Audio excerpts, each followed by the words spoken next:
प्रभु सुदशरथ अजर बिहारी।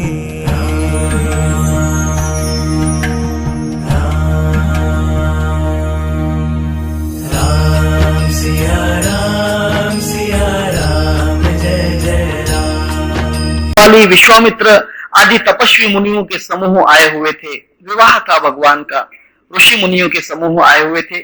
मैंने आपको विवाह की विधि बतलाई, मुझे तो इतना पता नहीं है, ज्यादा आप लोगों को ही पता है शादियों का। आई बात समझ, मैं ज्यादा कुछ बता नहीं सकता हूं इसके विषय में, ऐसी बात है। अगर ज्यादा ही पूछना है तो मेरी बुद्धि से पूछ लेना। हाँ? मेरी बुद्धि कहीं बैठी होगी तो उससे पूछ लेना, बोलिए जय सिया राम। ऐसा होगा तो अच्छी बात है, चलो जाने दो। तब कहते हैं, क्योंकि घर में झगड़ा इसके बगैर होता नहीं ना, हमारे घर में झगड़ा ही नहीं हुआ 32-33 साल से। 32-33 साल से झगड़ा नहीं हुआ, शायद आज होना ही चाहिए, क्योंकि मैंने आज पहली बार उनको बुड्ढी कहा।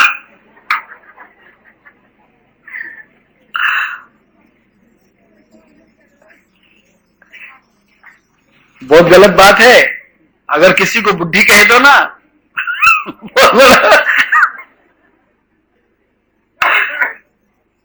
ये बात है, चलो ये भी आपको हंसाने के लिए मैंने कह दिया। ये बात है, मुझे कल बोल रहे थे आप मेरे बारे में कुछ बोलते ही नहीं रामायण में। कब से बोल रहे हैं? मैंने भी कहा देखो अभी तो 8-10 दिन हुए हैं, रामायण अभी पूरी होने में बहुत दिन बाकी है, 27 तारीख को रामायण खत्म होगी, कभी ना कभी तो बोल दूंगा ना तुम्हारे विषय में।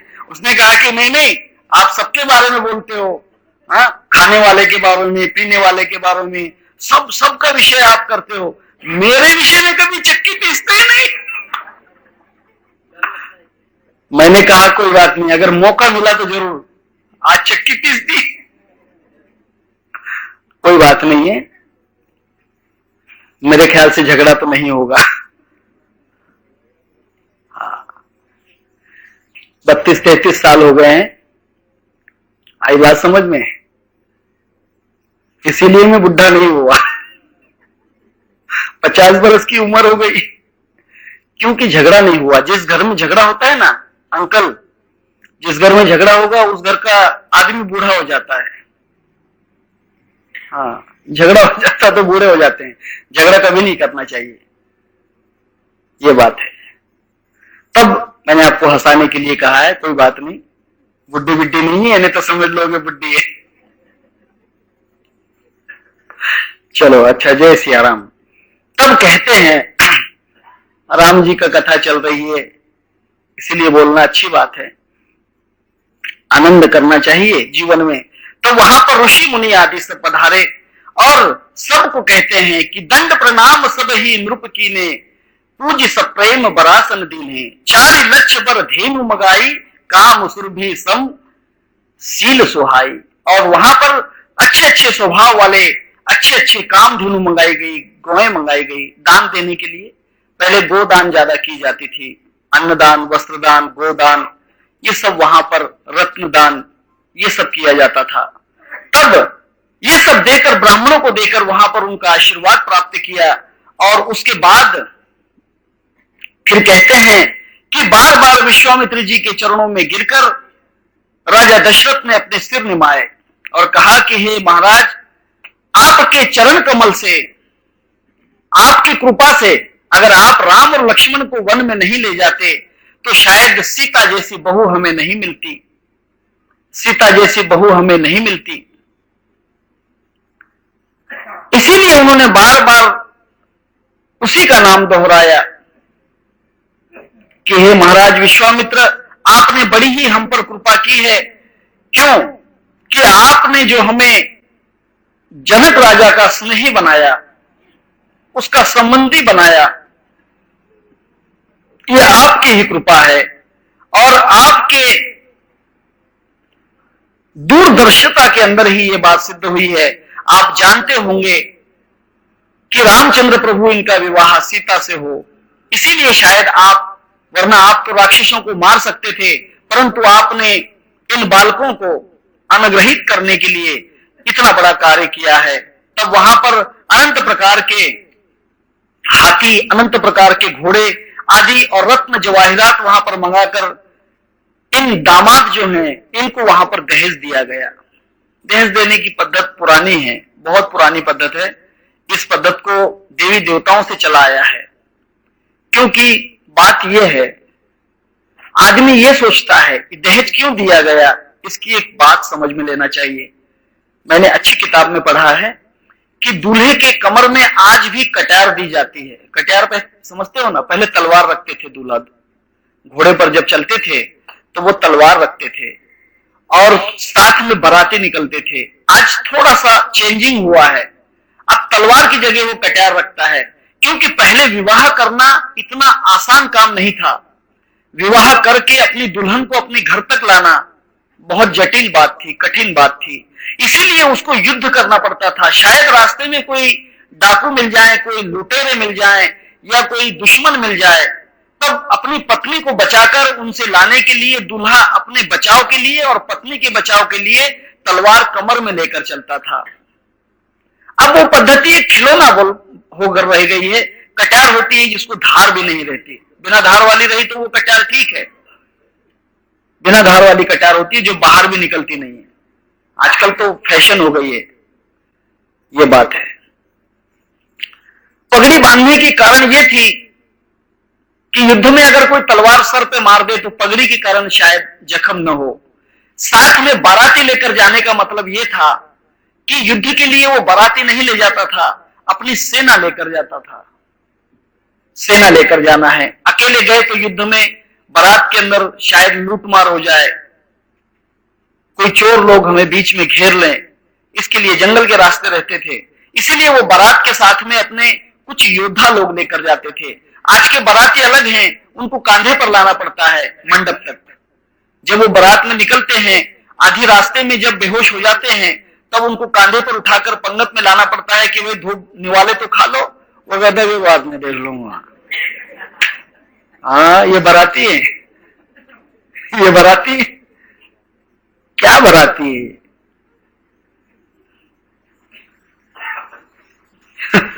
ऐसी बारात हो गई आजकल।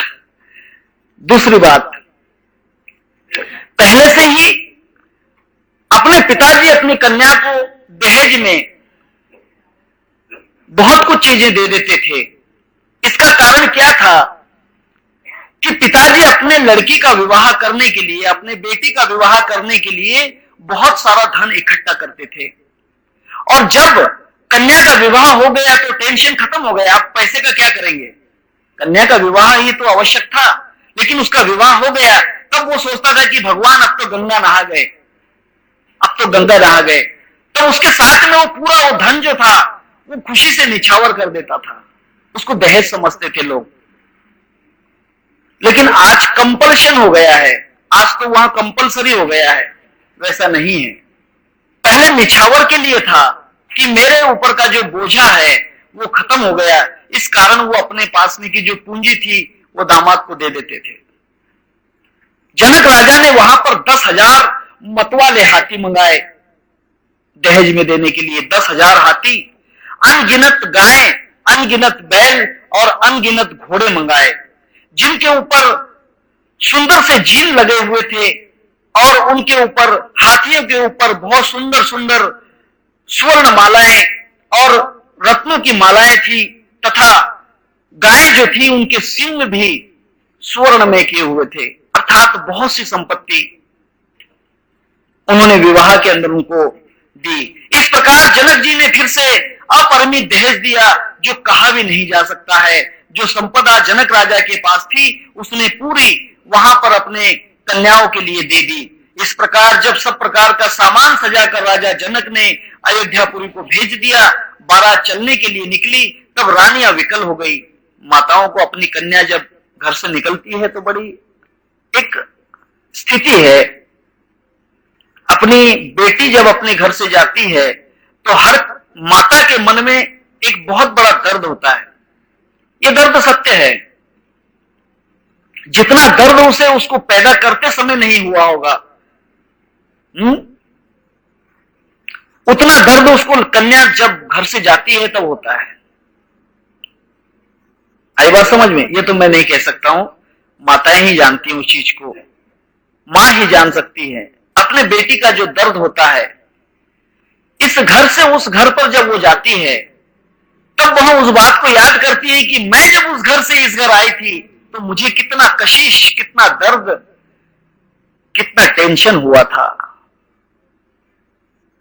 और वही देखकर कि मैं अपने माता पिता को छोड़कर जब यहां पर आई तब मेरे दिल में कितने दिनों तक, जिसे होम सिकनेस कहते हैं अंग्रेजी में, ग्रह त्याग का दुख जो होता है, ग्रह वियोग, होम सिकनेस, अंग्रेजी में होम सिकनेस कहते हैं, उसे ग्रह वियोग कहते हैं। अपने घर का वियोग, घर का वियोग बहुत दिनों तक स्त्रियों को सताता है विवाह के बाद।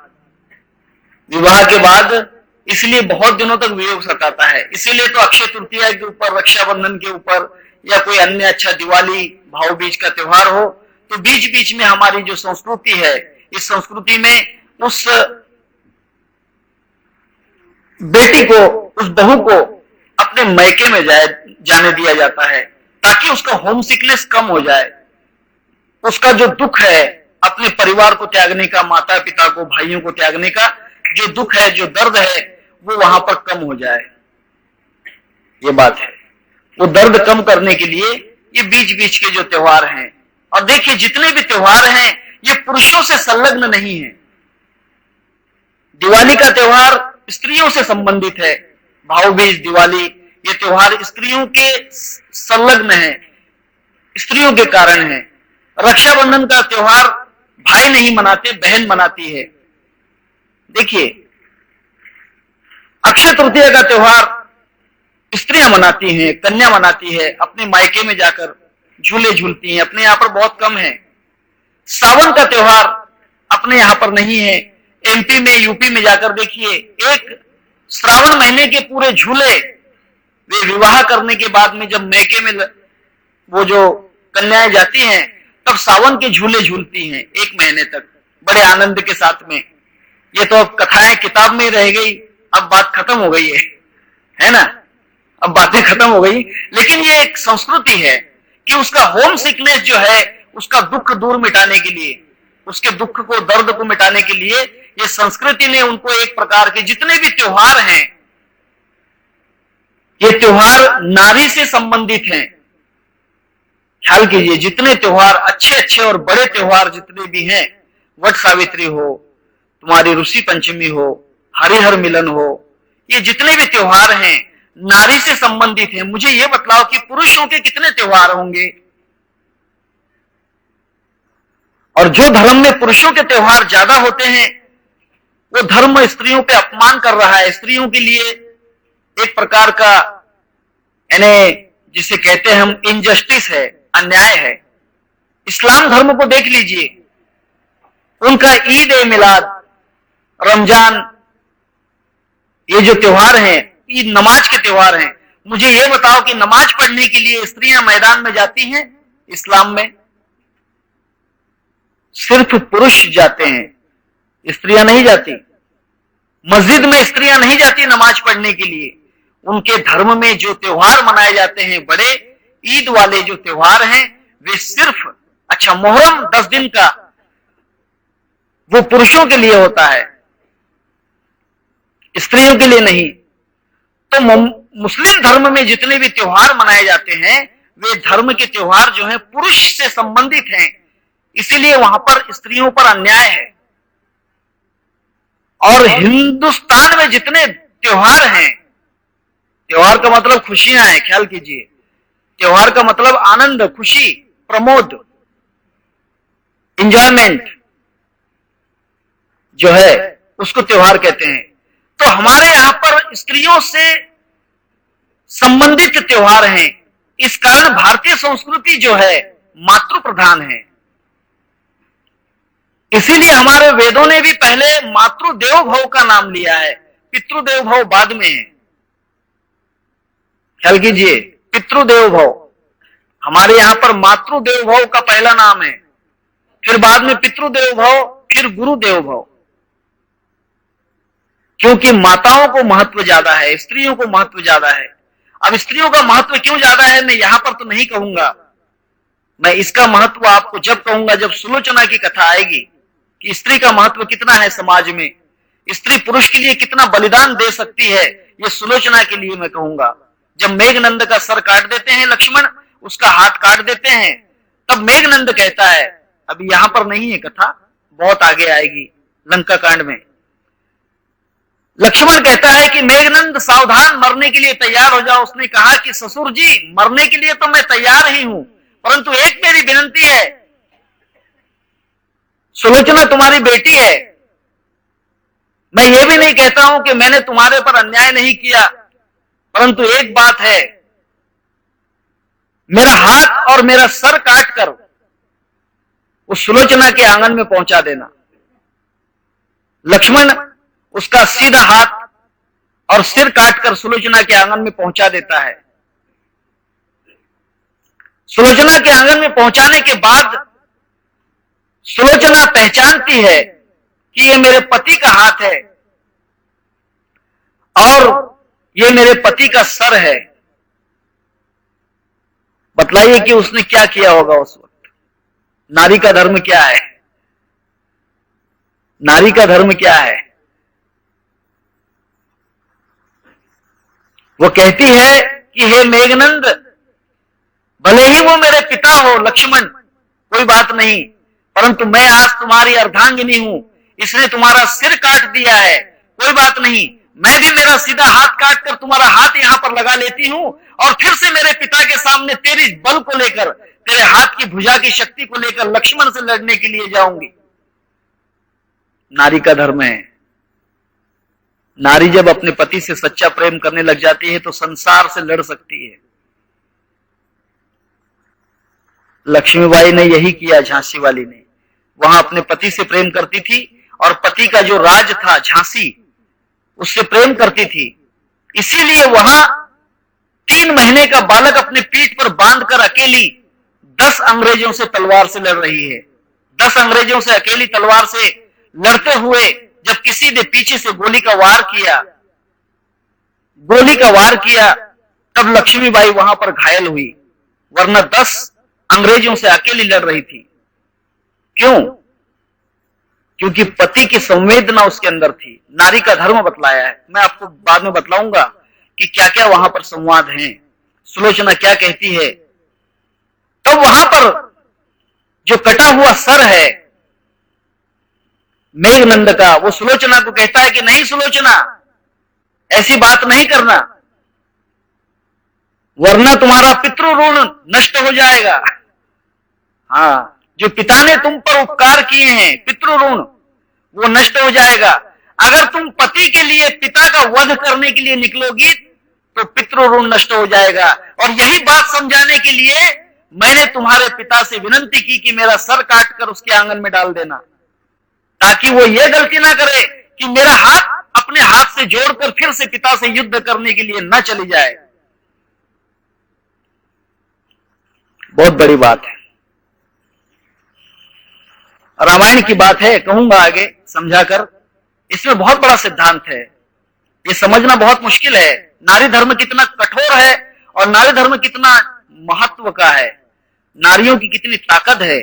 सुलोचना कहती है कि मैं लक्ष्मण से भी नहीं डरती, भले ही वो राम होगा, मैं राम से भी टकरा जाऊंगी मेरे पति के लिए। मैं संसार की हर ताकत से अपने पति के लिए टकरा सकती हूं। मेरे कुल का जो नाश करेगा, मेरे पति को जो विनाश करेगा, मैं उससे मरते दम तक लड़ते रहूंगी। इसीलिए तो भारत की माताएं अपने पुत्रों को कहती हैं कि बेटा, ये धर्म है अपना, मरते दम तक लड़ते रहना, चाहे कुछ भी हो जाए, लौट कर मत आना, जीते जी मुंह मत बताना। अगर फौज में भर्ती हुए तो फौज में अगर भर्ती हुए तो जीते जी अगर आ जाएगा तो मुझे बड़ा दुख होगा कि मैंने अपने पुत्र को दूध पिलाया, वहां भी प्योर दूध नहीं था।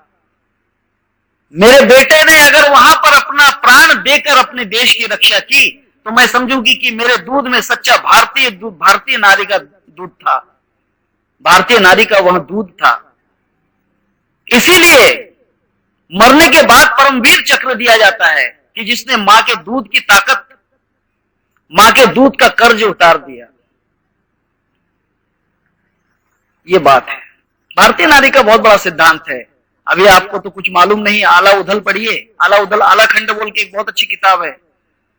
5 पांडवों का बाद में जन्म हुआ, 5 भाइयों का युद्ध करने की इच्छा थी, इसलिए कृष्ण ने कहा कि ठीक है आप 5 फिर से जन्म ले सकते हो। तब वे आला उधल इंदल वगैरह ऐसे 5 भाई बने और 5 भाइयों ने 52 की लड़ाई लड़ी है, जिसकी बहुत अच्छी किताब है, पढ़िए।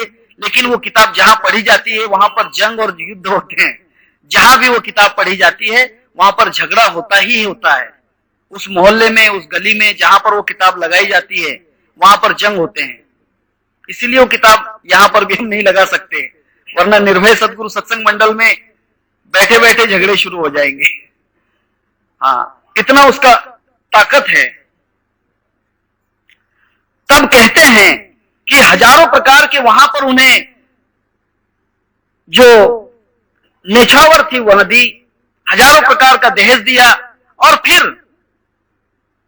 सीता जो है उसको उनकी माताओं ने गोद में बिठाया, रानियां जो थी उन्होंने सीता को गोद में बिठाकर आशीर्वाद दिया और उपदेश दिया। ये उपदेश बहुत जरूरी है। शिव पुराण में बहुत अच्छा दिया है, रामायण में कम लिखा है। शायद तुलसीदास इसीलिए नहीं लिख सके क्योंकि उन्होंने अपनी पत्नी को छोड़ दिया था, संसार नहीं किया। तुलसीदास की कोई बेटी नहीं हुई और बेटी को विदा करने के अंदर क्या कहते हैं ये तुलसीदास को पूरा याद नहीं होगा।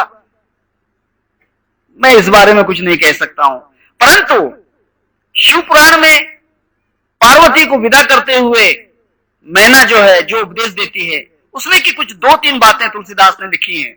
यहां पर पुनि पुनि सी गोद कर लेही, देई असीस सिखावनु देही, होए हु संतत पिय पियारी, चिरुहि बात आशीष हमारी।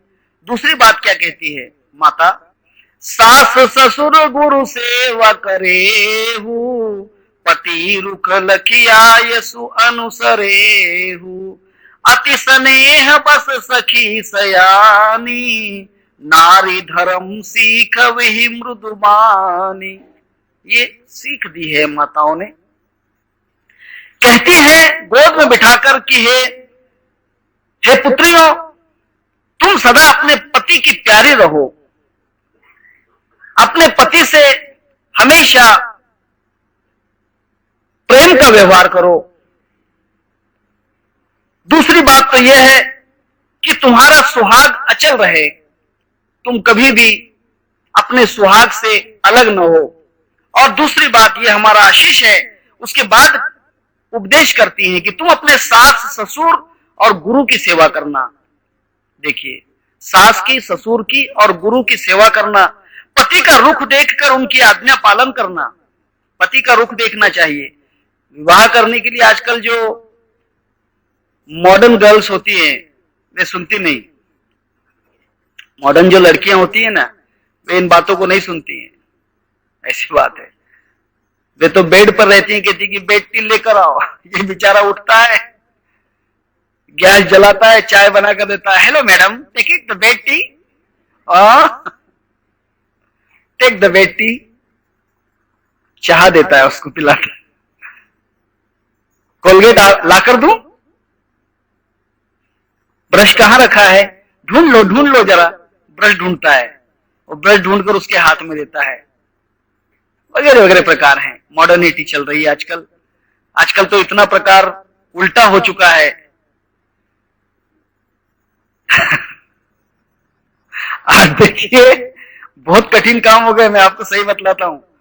फॉरेन की तो बात छोड़िए, इंडिया में मुंबई जैसी सिटियों के अंदर, मुंबई जैसे, कलकत्ता जैसी, पूना जैसी सिटी के अंदर पत्नी कहती है कि जरा, अरे क्या कर रहे हो? कुछ नहीं, रुमाल धो रहा था वॉशिंग मशीन में।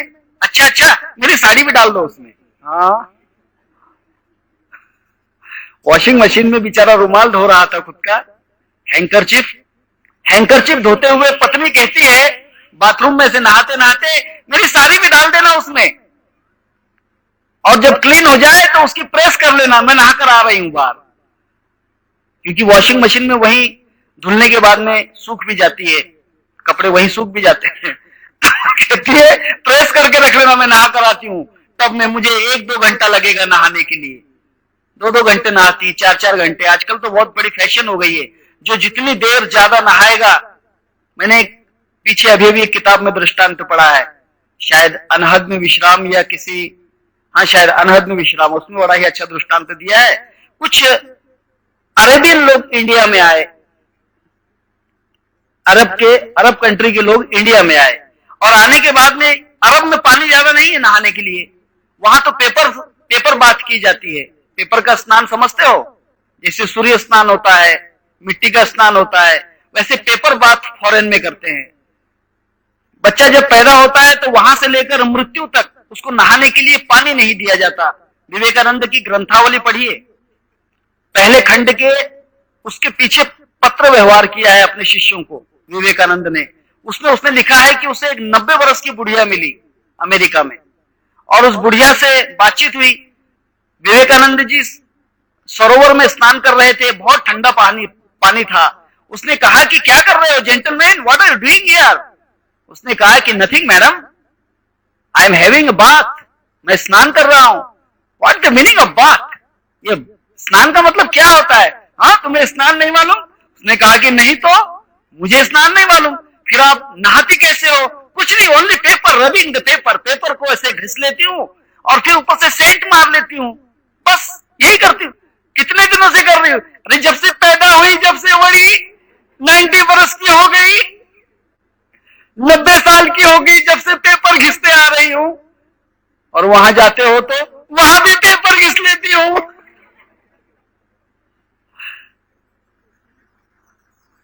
आपको झूठ लगता होगा, हवाई जहाज का प्रवास करके देखिए, वहां पानी नहीं मिलेगा आपको, पेपर ही घिसना पड़ता है। बोलिए जय सिया राम। हवाई जहाज में पानी नहीं मिलता है, वहां पर पेपर का इस्तेमाल करना पड़ता है। बाबा जी, इंडियन आदमी की तो बड़ी परेशानी है, इंडियन आदमी की बहुत बड़ी परेशानी है। वो सोचता है कि भगवान क्या करूं, ऐसी पहन लूं क्या? विवेकानंद ने कहा कि धोतेरी की 90 साल तक अभी पानी बदन पे लिया नहीं, पेपर से ही नहाती है। उसके शिष्यों को उसने पत्र में लिखा है कि ऐसे ऐसे नग मिले मुझे अमेरिका में। अरब कंट्री के लोग आए थे, अनहद में विश्राम, उसमें दृष्टांत पढ़ा मैंने। तब अरब के लोगों को नहाने के लिए पानी नहीं, पेपर बाथ करते थे। बंबई में आए और आने के बाद बड़ा ही अच्छा स्नान मिला। पानी के बड़े बड़े टब थे, उसके अंदर जो मैला पानी था उसका कॉक खोल दीजिए, पानी बह जाएगा। फिर कॉक खोलिए तो ऊपर से पानी का शावर टब भर जाता है। वे दिन दिन भर पानी में नहाते थे। वो कहते थे कि क्या इंडिया है, कितना अच्छा इंडिया है, नहाने के लिए पानी मिलता है। ऐसा लगता है कि अब इंडिया में से जाना ही नहीं चाहिए। लेकिन पासपोर्ट खत्म होने लग गया, पासपोर्ट का जो टाइम था, डेट थी, वो खत्म होने लग गई। तब प्रकार ऐसा हुआ कि प्लेन का टाइम हो गया, हवाई जहाज का टाइम हो गया। बाहर से आवाज आई, जेंटलमैन जरा जल्दी कीजिए, स्नान कितना समय करोगे? अरे प्लेन छूट जाएगी, आज का आखिरी डेट है पासपोर्ट का, वरना पासपोर्ट का पेनल्टी हो जाएगा। उसने कहा कि ठहरो ठहरो, एक 5-10 मिनट में होते निकलते हैं। वे क्या कर रहे थे मालूम है आपको? क्या कर रहे थे? वो नल की जो टोटियां होती हैं, कॉक, वे सब खोल रहे थे। कॉक खोल रहे थे, और उन्होंने सब जितने भी वो शावर का कॉक, बाकी जितने नल के जो कॉक होते हैं ना, वे सब खोल लिए, एक थैले में भर लिए और चले। उन्होंने कहा कि भाई ये क्या कर रहे हो, इतनी बड़ी ताज होटल है, इसमें से नल के कॉक क्यों खोल रहे हो? उन्होंने कहा कि मालूम नहीं, हम भी अरब में जाएंगे और अरब में एक कॉक, हमारे नहाने का जो रूम है उसमें एक कॉक फिट करेंगे और फिर मस्त शावर के नीचे नहाते रहेंगे। आई बात समझ में? नहीं आई। उनको ऐसा लगा कि ये जो नल की टोटियां हैं, इनके अंदर से ही पानी आता है, लेकिन पानी उसमें से नहीं आता था। पानी का तो जो टंकी है, पानी की जो टब है, वह तो ऊपर थी, उस बिल्डिंग के ऊपर टब थी। उनको ऐसा लगा कि टोटियों से पानी आ रहा है। तब कुछ लोग जो होते हैं इस चीज को नहीं समझ सकते, तब कहते हैं कि यह जो भूल करते हैं, यह जो भूल हो जाती है इंसान से कि बाहर से जो टोटी है उसी में से सब कुछ हैं कि हे पुत्री, तुम सास ससुर और गुरु की सेवा करना, पति का रुख देखकर उनकी आज्ञा का पालन करना। पति का रुख देखना चाहिए कि पति कौन से मूड में है। आई बात समझ में? कौन से मूड में है? ऑफिस का काम है, अकाउंट कर रहा है, चला चला झोपा कह लावले, अकाउंट कर रहा है बेचारा, सवेरे ऑफिसर को देना है, तब तो मार खाने की बात है कि नहीं? है ना? ये मूड के समय की बातें हैं। तब कहते हैं, और सखियां भी अत्यंत स्नेह और कोमल वाणी से उनको धर्म सिखलाती हैं। नारी का धर्म बहुत है। अगर आपको इसके बारे में जानना है तो गोरखपुर कल्याण का एक नारी धर्म विशेषांक बोल के बहुत अच्छा किताब है, उसमें पढ़िए, नारियों का धर्म दिया है, जिसके अंदर मैं कहता हूं करीब 730 या 732 बातें हैं जो सीखना है नारियों को जीवन के अंदर। अगर नारी उसमें से 732 बातों में से शायद मेरे ख्याल से 32 बातें भी अगर याद रख ले तो उसका जीवन जो है सुवर्णमय हो सकता है। 32 बातें भी अगर याद रख ले तो। उसके बाद आदर के साथ उनको जो है, उन कन्याओं को अपने गले से लगाया माताओं ने और उनको विदा किया। उसके बाद स्वभाव से सुंदर ऐसे चारों भाई जो थे, उनके साथ उन कन्याओं को विदा करने के बाद उन चारों कन्याओं के साथ राम लक्ष्मण भरत शत्रुघ्न अर्थात उनकी चारों की पत्नियां और वे चारों गुरु के आशीर्वाद के लिए गए, वशिष्ठ और विश्वामित्र के आशीर्वाद। उसके बाद में जनक राजा का आशीर्वाद लिया और उसके बाद फिर दशरथ राजा का आशीर्वाद लेकर फिर वहां पर उन्होंने आशीर्वाद लेकर कन्याएं जो थी वे एक तरफ हो गई और राम लक्ष्मण भरत शत्रुघ्न अपने गुरु के साथ निकले। तब वहां पर हाथ जोड़कर विदा मांगने लगे कि अब हमको जाने दीजिए, बहुत समय हो गया है, महाराष्ट्र एक्सप्रेस छूट जाएगी, आज का ही रिजर्वेशन है, गाड़ी छूट जाएगी। तब राम विदा मांगत कर जोरी, कीन प्रणाम बहुत बहोरी, कि हे जनक राजा को हाथ जोड़कर राम प्रणाम करते हैं कि देखिए अब हमको यहां से निकलने दीजिए, क्योंकि अब यहां पर समय बहुत हो चुका है। तब अपने पुत्रियों को वहां पर पहुंचाने के लिए लौट लौट कर वे माताएं आगे बढ़ रही हैं। कहते हैं कि गाड़ी छूटने के बाद में भी माता अपने कन्या को देखते रहती है। कन्या का भले मुंह न दिखे लेकिन गाड़ी का डिब्बा दिख रहा है तो भी देखती रहती है उस तरफ।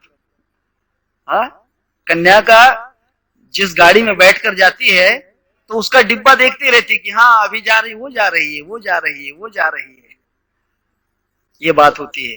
तब सभी वहां पर उनको विदा करते समय व्याकुल हो गए, दुखी हो गए। जानकी और जो जानकी ने एक तोता मैना को पाल कर रखा था उनको उसने मुक्त कर दिया, मैंने आपको पहले कथा कही है। तब उनको पिंजरे से अलग कर दिया और तब वे तोता मैना जो हैं वे भी जानकी को कहते हैं कि हे जानकी तुम कब आओगी, हे वैदेही तुम कब आओगी। तब वहां देखकर जानकी की आंखों में अर्थात सीता की आंखों में पहली बार आंसू आए कि देखो यहाँ के पंछी भी मुझसे प्रेम करते हैं। और यही बात है, हर कन्या सोचती है कि मेरे मैके में हर कोई मुझसे प्रेम ही करता है, और ये बात सच है, बिल्कुल सच है। मैके में कन्या से हर कोई उसको बहुत प्रेम करता है, भाई भी उतना प्रेम करता है। आजकल नहीं है, शायद आजकल नहीं है। वहां की हर चीज उस कन्या को अपनी प्रेममय लगती है। इसीलिए तो कन्या जो है अपने ससुराल से ज्यादा मैके में जाने के लिए सोचती है। मैके में एक बार मिलकर आऊं, मैके में एक बार मिलकर आऊं, ये उसके मन में। तब वो तोता मैना को जब वे बोल रही थी, हाँ शुक सारी का जान की जाए, कनक पिंजरनी राखी पठाए, व्याकुल कहे ही कहां विदेही, सुनि धीरज परिहर ही न केही।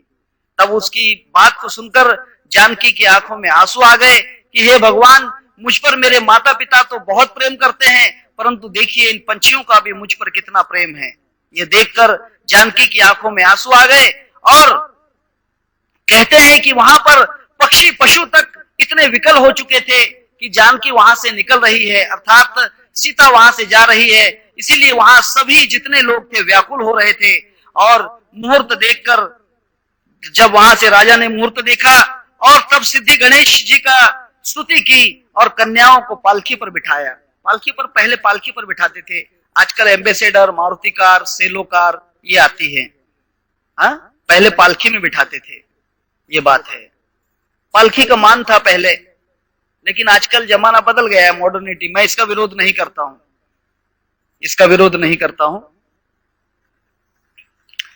तब पालकी में उनको बिठाया, राजा ने पुत्रियों को बहुत प्रकार से समझाया और स्त्रियों का धर्म और कुल की रीति सिखाई।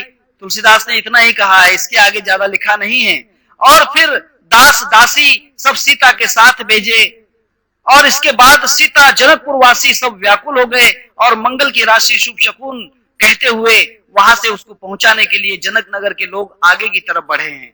समय देखकर जब बाजे बजने लगे, बारात जब विदा होती है, तो एक प्रकार का दुख भुलाने के लिए कुछ लोग कहते हैं ना, वो कौन सा गाना बजता है, बाबुल की दुआएं लेती जा। दुख को भुलाने के लिए कुछ भी एक एंटरटेनमेंट जो होता है वो लगा देते हैं। बहुत अच्छी बात है, याद बहुत है, बाबुल की दुआएं लेती जा। तो वहां पर संगीत होने लगा और देवता हर्षित हो गए और उन्होंने कहा कि अब भगवान रामचंद्र जी और सीता जी का कार्य पूर्ण हो चुका है। अब ऐसा लगता है देवताओं की इच्छा थी कि वे रावण का वध करे, राम जी, सीता जी का हरण हो, और सीता जी का हरण होगा तो रावण का वध हो जाएगा। इसीलिए सोचते हैं कि भगवान अच्छा हो गया, अब सीता जी उनके साथ जा रही है, कुछ दिनों में राम जी वनवास भी चले जाएंगे, और जब वे वनवास जाएंगे तो हमारा कार्य पूर्ण होगा, रावण का वध हो जाएगा। इस कारण से वे फूल वर्षाव करने लगे। और फिर दशरथ जी जो हैं, फिर वचन कहा कि देखिए आप बहुत दूर आ चुके हैं। जनक राजा से कहते हैं कि देखिए रास्ता बहुत दूर है और हम लोग यहाँ से अयोध्या में लौट रहे हैं, और हमारे साथ आप कितनी दूर तक आओगे। हे जनक राजा, आप बहुत दूर तक हमारे साथ आ चुके हैं, अब लौटिए, अब आप फिर से लौट कर जाइए। पुनः कहा भूपति बचन सुहाए, फिर ये महिष दूर बढ़ आए। क्योंकि आप बहुत दूर तक मेरे साथ में आ चुके हो, आप ऐसा कीजिए हे राजा जनक, आप लौट कर फिर से जनक नगर में जाइए। तब जनक जी हाथ जोड़कर स्नेहपूर्वक अपने वचनों में कहने लगे कि मैं किस तरह से इस आप को छोड़कर जाऊं। देखिए ये तो एक स्नेह होता है, अपना एक स्नेह बंधन होता है कि मैं आपको छोड़कर चला जाऊं, ऐसी मेरी इच्छा ही नहीं होती। तब उस वक्त अयोध्या के जो दशरथ थे उन्होंने अपने समधी का बहुत प्रकार से सम्मान किया और विनंती करके उनको फिर से पहुंचाया, अर्थात उनको विदा की, वापिस लौटाया। जनक जी ने मुनि मंडली को सिर नवाया और आशीर्वाद पाकर फिर आदर के साथ वे सब अपने दामादों से मिले जनक राजा, और उसके बाद फिर वे आगे की तरफ बढ़े हैं। तब कहते हैं कि योगी लोग जिनके लोभ क्रोध मोह ममता मद को त्याग कर योग साधन करते हैं, वे सर्वव्यापक ब्रह्म स्वरूप अव्यक्त अविनाशी और आनंद भगवान राशि रामचंद्र जी को स्वयं आंखों से देख रहे हैं। जिनको मन सहित वाणी भी नहीं जानती, जिनका अनुमान भी नहीं कर सकते, जिनका कोई तर्क नहीं होता है, वेद जिसे नेति नेति कहते हैं, वे सच्चिदानंद भगवान को देखकर ऋषि मुनि सभी आनंद विभोर हो चुके हैं। कहते हैं कि सब प्रकार सब सुखों के मूल जो हैं परमात्मा रामचंद्र जी, उन्हें देखकर उनकी आंखें नहीं थकती। भगवान को देखकर कोई थक नहीं सकता है, भगवान को देखकर थकना बहुत कठिन बात है। तब कहते हैं कि उन्होंने फिर करी बर विनय ससुर सन्माने, पितु कौशिक वशिष्ठ समझाने, बिनती बहुरी भरत सन कीनी, मिली सब प्रेम पिनी आशीष दीनी। फिर उन्होंने विनती करके अपने पिता दशरथ जी, गुरु विश्वामित्र और कुल गुरु वशिष्ठ के समान जानकर ससुर और सास जी का सम्मान किया। भाइयों ने कि देखिए अब इनका सम्मान करना चाहिए। और फिर जनक जी ने भरत जी से विनती की और प्रेम के साथ उनको भी आशीर्वाद दिया, राम जी को भी आशीर्वाद दिया, शत्रुघ्न को भी आशीर्वाद दिया। उसके बाद वे आगे की तरफ चले हैं। जब वे अपने नगर में पहुंचे, अयोध्या नगर में, ये योग की बात है। जब शांति और आत्मा का मिलन हो जाता है, तब अयोध्या नगर में जब वो शांति सहित राम लौटते हैं, अर्थात अनुभव लेकर जब योगी ध्यान से उठता है, तब उस वक्त भी आनंद की धार बहती रहती है। आनंद कम नहीं होता। ये नहीं कि वो आनंद ध्यान में ही लेता है, ध्यान से उठकर भी जब अलग हो जाता है ध्यान से, तब भी वह आनंद वैसे ही रहता है। तब अयोध्या नगर में जब वे आ रहे हैं तब वहां पर सुंदर प्रकार के नगाड़ों पर अनंत प्रकार के संगीत में शंख ध्वनि वहां पर हो रही है। कोई डब बजा रहे हैं, कोई झांझ बजा रहे हैं, सब प्रकार का, और बारातियों का स्वागत कर रहे हैं। अर्थात इस नगर में वहां पर जो साक्षात्कार होता है उसका भी स्वागत होता है, शांति का स्वागत होता है, और शांति को पाकर ये देह के अंदर आनंद की धार बहने लग जाती है। इसे ही परमानंद सुख कहते हैं, ब्रह्मानंद सुख कहते हैं। ब्रह्मानंद सुख कोई आत्मा नहीं भोगती है, आत्मा को ब्रह्मानंद सुख की आवश्यकता ही नहीं। ब्रह्मानंद सुख देह के लिए होता है। ये देह के अंदर उसका आनंद प्रफुल्ल जो आभास होता है, प्रफुल्लता जो होती है, वहां इसे प्राप्त होती है। तो अपने नगर में वे पहुंचे, और अपने नगर में पहुंचने के बाद गुरु से आज्ञा लेकर, गुरु से आज्ञा ली है कि नगर में प्रवेश कब करना है, नगर में प्रवेश कब करना। ये बहुत समझ की बात है। योग के अंदर अपने नगर में प्रवेश करना अर्थात शांति को प्रकट कब करना है। मैंने अनुभव प्राप्त कर लिया, मैंने अनुभव प्राप्त कर लिया, मैं अनुभवी हो गया, ये कब प्रकट करना है, ये भी बात बड़ी है। हाँ, जल्दी प्रकट नहीं करना है, गुरु से पूछ कर ही उसको प्रकट करना है। उन्होंने अपने गुरु से पूछा, वशिष्ठ जी से पूछा, और पूछने के बाद फिर वहां से उन्होंने गणेश जी की और शिव जी की आराधना की, और फिर अपने नगर में प्रवेश किया। अर्थात योग का अर्थ यही होता है कि जो शस्त्र कमल में पहुंच जाए, शस्त्र कमल से वो धीरे धीरे उतर कर फिर से अपने मूलाधार चक्र में आ जाए, अर्थात गणेश जी की तरफ आ जाए। बीच में अगर समाधि खुलती है, बीच में अगर योग ध्यान टूटता है, तो समझ लेना कि योगी विक्षिप्त हो जाता है, योगी की अवस्था क्रोधी हो जाती है, योगी चिड़चिड़ा हो जाता है। लेकिन वो ब्रह्मानंद से जब धीरे धीरे मूलाधार चक्र में आता है, क्योंकि जिस द्वार से गया उसी द्वार से जब वो आता है, ख्याल कीजिए एक आदमी 7वें मंजिल पे गया, सात मंजिल का एक मकान है, सीधा 7वें मंजिल तक चढ़कर गया है, और 7वें मंजिल से 3रे मंजिल तक धीरे धीरे उतरा। उसने कहा कि क्या उतरना है, और खिड़की में से छलांग लगा दी, क्या होगा उसका? फ्रैक्चर हो जाएगा ना। वो मूलाधार, स्वादिष्टान, मणिपुर, अनाहत, विशुद्धि, आज्ञा और शस्त्रार्थ, ये 7 मंजिल को पार करके ब्रह्मरंध्र में पहुंचा है, और समझो कंठस्थान के अंदर आया विशुद्धि चक्र में, और वहीं से छलांग लगा दी, अर्थात वहीं से समाधि खोल दी, ध्यान को तोड़ दिया। तो वो विक्षिप्त नहीं होगा, फ्रैक्चर नहीं होगा, उसको दर्द नहीं होगा। लेकिन नहीं, जिस द्वार से आया है उसी द्वार से जब वो बाहर निकलेगा, अर्थात वहीं से उसकी शांति, ध्यान का मार्ग, फिर से वो अपने होश में आएगा, तो उसे कोई प्रकार का नहीं, वो चिदानंद धाम हो जाता है, उसका चिदानंद सुख हो जाता है। ये विधि है योग की, ये योग की साधना है। वरना बीच में ही छलांग लगा दोगे तो मैं नहीं बोल सकता कि क्या हो जाएगा, मैं नहीं बोलता हूं। इसीलिए कभी कोई ध्यान करने वाला जो होता है, वो अगर कितने दिन भी, 8 दिन या 10 दिन भी अगर बेहोश में हो, वो समाधि के अंदर हो, तो उसे होश में मत लाइए, जानबूझ के होश में मत लाइए। हम लोग क्या करते हैं, उसका ध्यान खोलने के लिए, चलो चलो बहुत टाइम हो गया, 10 बज गए, अरे ये तो उसका ध्यान खुलता ही नहीं है, उसको हम ध्यान में लाने की कोशिश करते हैं, होश में लाने की कोशिश करते हैं। इसका मतलब यह है कि वो जल्दी जल्दी नीचे उतर नहीं रहा है, खिड़की में से धक्का देकर उसको बाहर फेंक दे रहे हैं। ये गलत है, उसके योग में बाधा हो सकती है, इसीलिए उसके योग में बाधा नहीं लाना चाहिए। तब गणेश जी की पूजा की और शिव जी की पूजा करके अपने नगर में प्रवेश किया। वहां पर आनंद ही आनंद हुआ, सब तरफ से बाजे बजाए गए, साज बजाए गए, हर प्रकार के वहां पर धूप जलाए गए, और हर प्रकार के मंडप जो है उसका आच्छादन किया गया।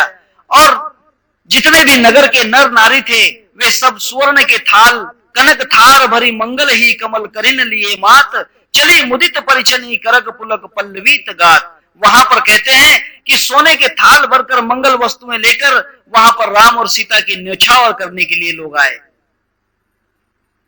न्योछावर करने लगे हैं, और हर प्रकार के वहां पर उनकी सुगंधित वस्तुओं को इस्तेमाल किया गया। और कुछ लोग वहां पर, कुछ जो स्त्री पुरुष थे, वे अपने अटारियों पर चढ़ के सुंदर रूप से उन राम और सीता का दर्शन कर रहे हैं। नगाड़ों की ध्वनि, बादलों की गर्जना और याचक गण वहां पर जो हैं, वहां पर सामने आकर खड़े हैं। दशरथ राजा उनको देते हुए थकते नहीं। जो भी याचक हैं, दशरथ राजा उनकी इच्छा पूर्ण कर रहे हैं। और वहां पर अलग अलग प्रकार के जो मागध, सूत, भाट और चतुर नट जो थे, वे सब आकर वहां पर रामचंद्र जी का यश का गान कर रहे हैं। मागध लोग होते हैं जो भगवान यानी राजाओं का गुणगान करते हैं। सूत होते हैं, सूत का मतलब ब्राह्मण होता है। भाट होते हैं जो उनके वंशावली को बोलते हैं। और चतुर नट होते हैं, कलाकार जो लोग होते हैं, वे सब आकर उनका अभिवादन कर रहे हैं, अभिनंदन कर रहे हैं। बहुत से बाजे और आकाश से सब प्रकार के वहां पर पुष्प वर्षा हो रही है। अयोध्यावासी जो है राजा को, रामचंद्र जी को जोहार कर रहे हैं। जोहार का मतलब उनको झुककर वंदना कर रहे हैं, प्रणाम कर रहे हैं। और सब प्रकार के मणियों की उन पर निछावर और नगर की स्त्रियां आनंदित होकर उनकी आरती कर रही हैं। इस प्रकार का बहुत सा वर्णन है जिसको तुलसीदास जी ने यहां पर किया है। कहते हैं कि वहां पर जो भी जिसकी भी जो इच्छा थी, दशरथ राजा उसकी इच्छा के अनुसार उसे दान दे रहे थे। और सब प्रकार के दान देकर दशरथ राजा वहां पर खुद को आनंदित मान रहे थे। देवतागण भी सोच रहे थे कि आज कितने आनंद की बात है कि एक राजा के 4 पुत्रों का विवाह एक साथ हो जाए। घर के अगर 4 बेटों का विवाह एक साथ हो जाए तो कितनी आनंद की बात है। यहाँ तो एक बेटे का विवाह होना बहुत मुश्किल हो जाता है, लेकिन यहाँ 4 बेटों का विवाह हो गया, 4 बहुएं एक साथ में आ गई। कितने आनंद की बात है, कोई भी टेंशन नहीं रहा। दशरथ राजा को देखकर देवतागण भी मन में आनंद मना रहे हैं कि देखिए कितना भाग्यवान है दशरथ कि उसके 4 पुत्र जो हैं उनका विवाह एक साथ हो गया है। और 4 पुत्रों का विवाह अपने आंखों से देख लिया, अपने आंखों से उनका विवाह अपने पिता ने देख लिया है, इसलिए वे उनको देखकर धन्य धन्य हो रहे हैं। तब उनको वंदना करके वहां पर जितने समूह थे वे कथा गा रहे हैं। तब गुरु और ब्राह्मणों सहित राजा दशरथ जी ने महल में प्रवेश किया। अपने महल में वे पधारे हैं बारात को लेकर। और वहां पर वशिष्ठ जी ने जो आज्ञा दी थी और लोग वेद की विधि के अनुसार राजा ने उनका सम्मान किया। पहले वेदों का बहुत मान होता था, आज वेदों का मान नहीं है। वेदों के मंत्र भी, विवाह के मंत्र भी आजकल टेप रिकॉर्ड पे बजा देते हैं। बंबई में मैंने एक विवाह देखा मैंने, कैसेट लगाकर वहां पर विवाह कर दिया गया। कहते हैं कि ब्राह्मण नहीं मिलता, क्या करेंगे। आजकल सत्यनारायण भी कैसेट पे हो जाते हैं, सत्यनारायण भी वैसे हो रहे हैं बहुत से। इतना ही नहीं, आप जरा इच्छा देवी के मंदिर में, ओंकारेश्वर मंदिर में जाइए, आरती जब होती है तो घंटी बजाते भी नहीं है। हाँ, घंटी विंटी नहीं बजाते हैं, वहां इलेक्ट्रॉनिक ढोल है, इलेक्ट्रॉनिक बाजे बजते हैं, ऑटोमेटिक। हाँ, कुछ दिनों में क्या होगा, पंडित जी बैठ जाएंगे और आरती भी अपने आप इलेक्ट्रॉनिक के अंदर घूमती रहेगी। नारियल तो खैर अभी अपने आप फूटते हैं, मैंने शिरडी में देखा है। नारियल रख देना पड़ता है, उसको दबा देना पड़ता है, बस नारियल फूट कर बाहर आ जाता है। नारियल पहले भगवान को खुद अपने हाथों से दिया जाता था, आजकल मशीन नारियल फोड़ती है। कितना कृत्रिम भक्ति हो गई है, भक्ति एकदम कृत्रिम होते चले जा रही है, सब कृत्रिम हो गया है, कुछ भी नहीं। यानी इसका अर्थ है कि भक्ति का कोई रंग ही नहीं रहा। मैं आलंदी पंढरपुर में बहुत बार देखा हूं, वहां पर जो गंध लगाने वाले बच्चे होते हैं उनके पास में एक डाया रहती है, तार की बनी हुई एक डाया रहती है, उसको गंध में डुबाते हैं और आपको चिपका देते हैं। बड़ा लंबा तिलक लग जाता है, लेकिन वो सबसे बड़ी अवहेलना है। गंध जब लगाया जाता है तो अनामिका से लगाया जाता है। आपको मालूम नहीं है कि इन 5 उंगलियों में एक शक्ति है, 5 उंगली में, हर उंगली में एक एक शक्ति है। इस उंगली में क्रोध रहता है, इसीलिए तो कट्टी जब ली जाती है, किसी से विरोध किया जाता है तो इस उंगली का प्रयोग किया जाता है। किसी का त्याग किया जाता है तो गुरुजी से ये उंगली बतलाई जाती है कि मैं चीज त्यागने के लिए जा रहा हूं। ये उंगली विरोधक है, ये क्रोध की प्रतीक है, त्याग का प्रतीक है। आई बात समझ में? ये उंगली कुछ भी नहीं, जीरो का प्रतीक है। आई क्या बात समझ में? निगेटिव का प्रतीक है ये उंगली, निगेटिव का प्रतीक है। ये उंगली साक्षी का प्रतीक है। आई नो दैट, मैं कहता हूं अश्वत्थामा अश्वत्थामा अश्वत्थामा, ये साक्षी का प्रतीक है, ये कुछ भी नहीं का प्रतीक है। यह जो प्रतीक है बीच वाली उंगली, ये कहती है कि मैं इसको भी मानती हूं, इसको भी मानती हूं, इसलिए बीच में खड़ी है। ये कहती है कि मैं दोनों को मानती हूं, इसलिए मैं बहुत बड़ी हूं, ना इधर ना उधर, बीच में कादर, नो फादर नो मदर। ये बीच वाली उंगली कुछ काम की नहीं, काम की नहीं इसका मतलब यह है, आई बात समझ में, यह जो उंगली है, इस उंगली को ज्यादा इस्तेमाल नहीं किया जाता है, परंतु यह उंगली जो होती है पवित्रता का प्रतीक है। आपको पता नहीं होगा, इस उंगली तक मूर्धना नाड़ी का संबंध है, जिसके अंदर से हमारे जो गोल्हट चक्र है, यहां पर मूर्धना नाड़ी होती है। इस मूर्धना नाड़ी में सूरज का प्रकाश होता है, जो सूर्य मंडल अभी आपको रामायण के अंदर मिलेगा। सूर्य अगस्ती आदित्य हृदय स्तोत्र, अगस्त्य ऋषि से सूर्य का दिया हुआ आदित्य हृदय स्तोत्र राम जी को दिया जाता है, और राम जी उसको उसके लिए गुरु बनाते हैं, अगस्त्य मुनि को। आदित्य हृदय स्तोत्र, उसमें सूर्य की ताकत होती है। जब ये उंगली जागृत हो जाती है, हम बार बार इस उंगली से भगवान को क्यों तिलक लगाते हैं? क्योंकि हे भगवान, हमारे अंदर तमसो मां ज्योतिर्गमय, वो सूर्य नाड़ी जो है, यहां पर सूरज का प्रकाश है, इस उंगली के द्वारा इस प्रकाश को जगा दे, ज्योत से ज्योत जलाते चलो। हे भगवान, उस ज्योत को जला दो। इसीलिए हम भगवान को तिलक लगाते हैं, खुद को भी तिलक लगाते हैं कि हे भगवान, हमारे अंदर वो ज्योत प्रकट हो जाए, ताकि, क्योंकि ये जो त्रिकुट का स्थान है, इसकी सीधी रेखा में पीछे मूर्धना नाड़ी है। ये जो त्रिकुट स्थान है, इसके पीछे बिल्कुल सीधी, अगर यहां से आप एक लंबी तार डालोगे, यहां से चीन में करते हैं वो पद्धति, चीन के अंदर पद्धति है। चीन में किसी को दूरदृष्टि की शक्ति देना है, किसी को भूत भविष्य वर्तमान जानना है, तो एक लकड़ी होती है वहां वनस्पति, उसका एक खिला बनाते हैं, आदमी को बेहोश करते हैं, उसमें से खिला ठोक देते हैं, 3 दिन 4 दिन के बाद में उसको निकाल लेते हैं, और उसमें वनस्पति लगाकर जब बंद कर दें तो उस आदमी को भूत भविष्य वर्तमान दिखाई देने लग जाता है। चाइनीज पद्धति है, इंडिया में नहीं करते हैं। अलग ये जो बात है ना, अलग चीज है, इसमें बतलाई नहीं जा सकती। तब यहां से अगर हम कोई सुई या कोई धागा डालते हैं तो बिल्कुल मूर्धना नाड़ी में से निकलता है। इसीलिए इस उंगली का संबंध मूर्धना नाड़ी से है। तब हम लोग इसको टच करते हैं। कैरम खेलते समय आप अगर उस वहां की अगर सफेद गोटी को अगर आप उसको अंदर मतलब ये करना चाहते होंगे, गोटी को अगर आप पेलना चाहते हैं, तो इस वक्त इधर की जो गोटी है इसको स्ट्राइकर मारना पड़ता है, क्योंकि ये जो उधर वाली सफेद गोटी है वो 4-5 गोटियों के आगे है। तब आप इधर की गोटी को स्ट्राइक करते हो तो उधर की गोटी पेल दी जाती है ना, कैरम के अंदर पेल दी जाती है।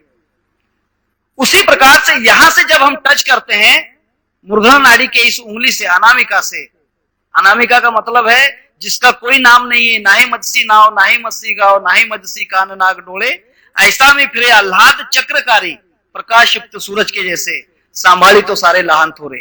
प्रकाश में ज्योति है, उसको नाम नहीं है, उस ज्योति को नाम नहीं है, इसीलिए उसको टच करते हैं यहां से कैरम के स्ट्राइकर जैसे, इसीलिए गंध लगाते हैं और उसको स्ट्राइक करते हैं। स्ट्राइक करने से ये ज्योति जो है जाग जाती है। ये योग है, बहुत कठिन है, समझ में नहीं आएगा आपकी जल्दी से, परंतु इस उंगली का बहुत महत्व है। ये जो अनामिका है, इस अनामिका का मतलब यह है कि उसको हम कह नहीं सकते कि क्या है। भगवान क्या है? राम है, कृष्ण है, अल्लाह है, गॉड है, ईसा है, बुद्ध है, महावीर है, झरतुष्ट है, नानक है, क्या है भगवान? कुछ कह नहीं सकते, नाम भी नहीं ले सकते। कितने नाम हैं, इसीलिए मैं कुछ भी नाम नहीं कह सकता हूं। अनामिका है। भगवान का नाम, कौन सा नाम लिया जाए? कोई नाम मैं पूरा नहीं जानता हूं, इसीलिए भगवान का नाम ही नहीं, अनामिका। इसीलिए इसका संबंध डायरेक्ट उस आत्म तत्व के आत्म प्रभा से है। साधु संतों के पीछे प्रकाश दिखाया जाता है, उसे आत्म प्रभा कहते हैं। भगवान के फोटो के पीछे आत्म प्रभा होती है, आपके पीछे भी आत्म प्रभा है। अगर आप ध्यान करोगे तो ध्यान के अंदर